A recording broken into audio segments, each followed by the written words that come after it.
Hey guys, sa sining video, we will learn about the series and parallel connections. So, ano ang series and parallel connections? So first, let us discuss the series connection. Okay, series connection. So let's say may duwa ka element. So,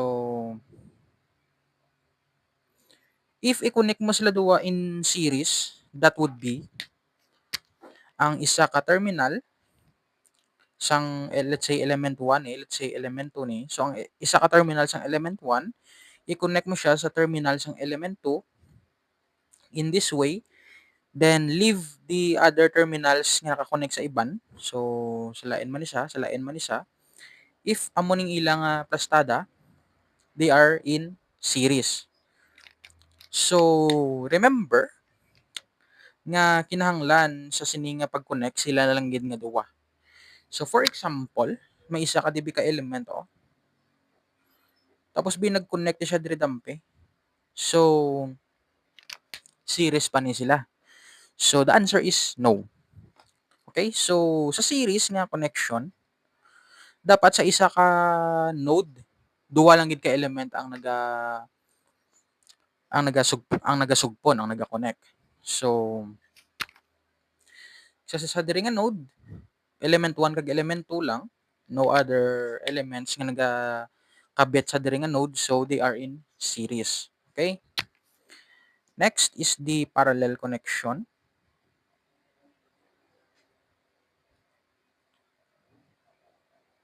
Okay, so parallel connection. Let us say may ara ka duwa ka elements. Okay, so let's say elements 1 and elements 2. Okay, so amo ni ilang nga terminal.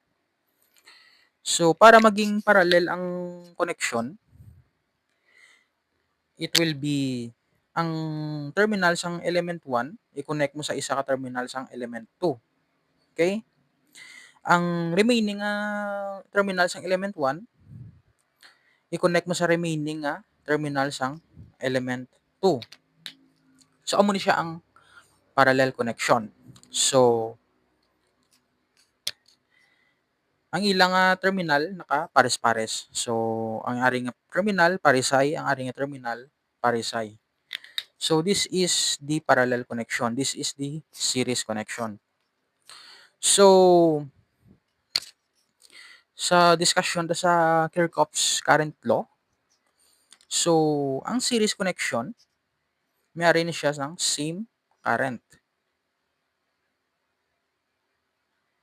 Okay, same current sila. So kay kung for example may latay kadi nga current or may galabay di nga current, diri none. So I halin diri pakadto sa diri wala siya sang kadtuan nga iban nga path kundi amo lang gid ni. So ambot silingon dire-diretso lang siya nga travel.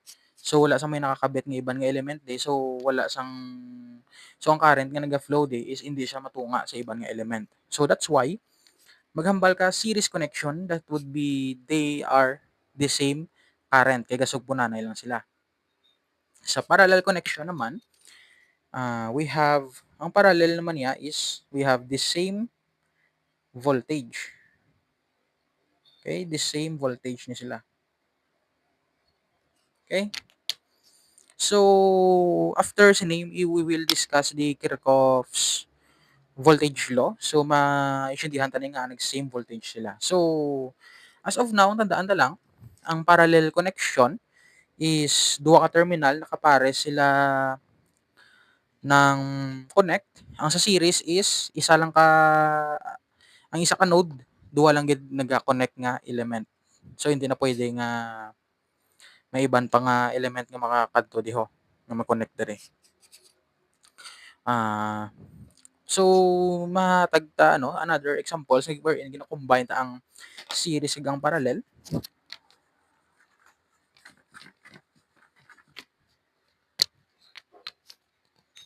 So for example, nakabutang elements 1 and 2 in series. Tapos connected in parallel to element 3. So ano ni siya? So meron ako ng elements 1 and 2 nga naka-series. So let's say 1, tapos series ni siya, elements 2. Okay, naka-series lang nga duwa. Tapos naka-parallel sila nga duwa kuno sa element 3. Let's say meron ka element 3. So kagina ginambal ta nga kun parallel sila.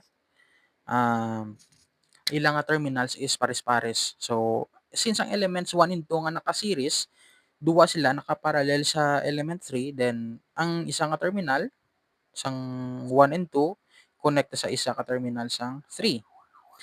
Ang remaining terminal sang 1 and 2 i-connect sa remaining terminal sang 3. Okay? So, amo ni siya ang tsura sa aton nga diagram.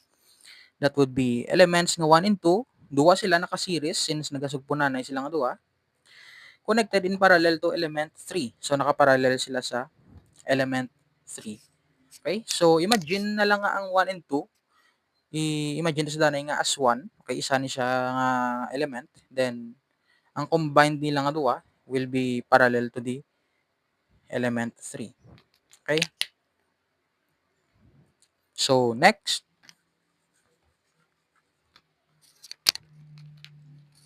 Another example would be, are, 1 and 2, 3 and 4. Okay? So, let's say ang 1 and 2 nakaparallel sila. Okay? Parallel ng 1 and 2. Let's say 3 and 4 nakaparallel man. Then, ang combination nga parallel sang 1 and 2 will be connected in series sa 3 and 4 nga element. So, bale, parallel combination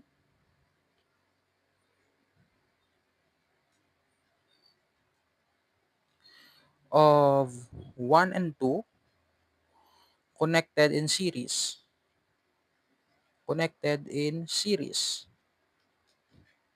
to parallel combination of 3 and 4. So, amo na siya ang situation sini. So, ang parallel combination nila nga duwa and ang parallel combination nila nga duwa gin-connect sila duwa in series. So, are kag are naka-connect sila in series. Okay, so series and parallel nga mga elements, hindi lang sila limited sa duwa. They can also be 3 or more. So for example, let's say naka-series kabi 3 or more elements, so that would be array or 3 elements, okay? So magkamuni, 4 elements in series ni siya. So nakasugpon sila. Okay, nakasugpon sila. Kung palabyan mo disang current, same current lang ang malabay sa ila since isa lang sila kapag sugpon. So isa lang sila ka tubo sang tubig. Okay, so diretso lang yung current, so they are in series. Or sa parallel, pwede gid nga 3 or more. Okay, so let's say apat naman be. So are, okay, are, nan. So are naman is 4 elements in parallel naman siya. Okay? So, apat ka terminal gin-konekta sa piyak, apat ka terminal gin-konekta man sa piyak. So, ang terminals is pares-pares. Okay? So, apat di ka pares, apat ka pares, then they are in parallel. So, amo ni siya. And pares gina, pwede ta ni siya makombine ang series and parallel sa isa ka circuit. Then, amo na siya. So I hope nga after sa sining nga video na intindihan nyo kung ano ang butsilingon sang series and parallel. So see you on the next video.